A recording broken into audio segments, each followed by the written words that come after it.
বাংলাদেশ জাতীয়তাবাদী দল বিএনপি ৪৭তম প্রতিষ্ঠাবার্ষিকী উপলক্ষে বাংলাদেশ জাতীয়তাবাদী দল দৌলতপুর উপজেলা শাখার সম্মানিত সভাপতি আলহাজ রেজা আহমেদ বাচ্চুমালার নেতৃত্বে এবং বাংলাদেশ জাতীয়তাবাদী দল যুবদল দৌলতপুর শাখার উদ্যোগে আজকে বৃক্ষরোপণ কর্মসূচি পালন করতেছি আমরা, আপনারা সবাই জানেন।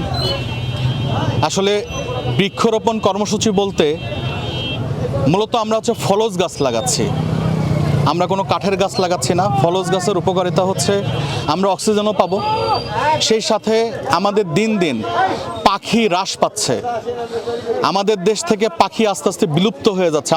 আপনি আজকে খেয়াল করে দেখেন যে বাংলাদেশের জাতীয় পাখি দোয়েল আজকে কিন্তু নাই, চোখে দেখা যায় না। অনেক পাখি বাংলাদেশ থেকে হারিয়ে গেছে খাবারের অভাবে, বাসস্থানের অভাবে, যেহেতু গাছগাছালি কেটে ফেলা হচ্ছে। গাছ কাটা হচ্ছে 10টা কিন্তু লাগানো হচ্ছে একটা। আমাদের বর্তমান পরিবেশে যে পরিমাণ গাছ আসলে দরকার সেই পরিমাণ গাছ আমাদের নাই, যার জন্য আবহাওয়া দিন দিন পরিবর্তন হচ্ছে। আমরা প্রত্যেকটা ইউনিয়নে ছাত্রদল, যুবদল, স্বেচ্ছাসেবক দল, বিএনপি এবং কৃষক দলের উদ্যোগে আমরা একের পর এক প্রত্যেকটা ইউনিয়নেই ফলজ সড়ক নামে একটি করে সড়ক নির্মাণ করব আমরা, যেই সড়কে শুধুমাত্র ফলজ গাছ থাকবে, মানুষের জীবন বাঁচবে এবং সেই সাথে পরিবেশের ভারসাম্য রক্ষার্থে পাখির জীবনও বাঁচবে। এই উদ্যোগ আমরা নিয়েছি ছাত্রদল, যুবদল, স্বেচ্ছাসেবক দল, কৃষক দল, বিএনপি।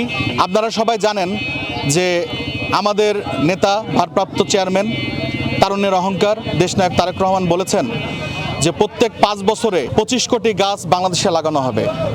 তারই ধারাবাহিকতায় আমরা এই বৃক্ষরোপণ কর্মসূচির পালন করছি এবং পর্যায়ক্রমে আপনারা জানেন যে ছাত্রদলের ফলজ সড়ক অলরেডি নির্মাণ হয়ে গেছে, যেটা ঝাউদিয়া বাজার থেকে শুরু করে সংগ্রামপুর বাজার পর্যন্ত এসে ঠেকেছে রিফাতপুর ইউনিয়নের। আজকে আমরা পালন করছি যুবদলের উদ্যোগে মনীষাতলা স্কুলের সামনে থেকে গরুরা বাজার পর্যন্ত 2 কিলোমিটার রাস্তা প্রায়। আমরা 250 গাছ লাগাচ্ছি, প্রত্যেকটা ইউনিয়নে 250 করে গাছ লাগাবো। পরবর্তী ধাপে হয়তো এমন হতে পারে যে হয়তো আমরা যদি সুযোগ পাই আরও কিছু গাছ বাড়ানোর আমরা চেষ্টা করব প্রত্যেকটা ইউনিয়নে।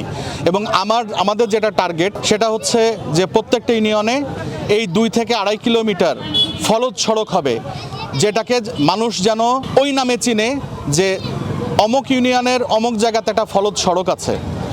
আমরা এই সড়কটা আজ থেকে নাম ফেলবো, এই মনীষাতলা স্কুল থেকে গড়োরার আগ পর্যন্ত এই সড়কটার নাম ফেলবো ফলজ সড়ক। ধন্যবাদ সবাইকে।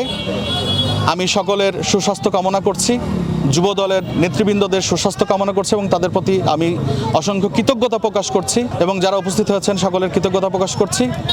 ধন্যবাদ সবাইকে, ধন্যবাদ জানিয়ে আমার সংক্ষিপ্ত বক্তব্য শেষ করছি। বাংলাদেশ জাতীয়তাবাদী দল বিএনপি জিন্দাবাদ। শহীদ রাষ্ট্রপতি জিয়াউর রহমান অমর হোক। গণতন্ত্রের মা আপসহীন নেত্রী বেগম খালেদা জিয়া জিন্দাবাদ।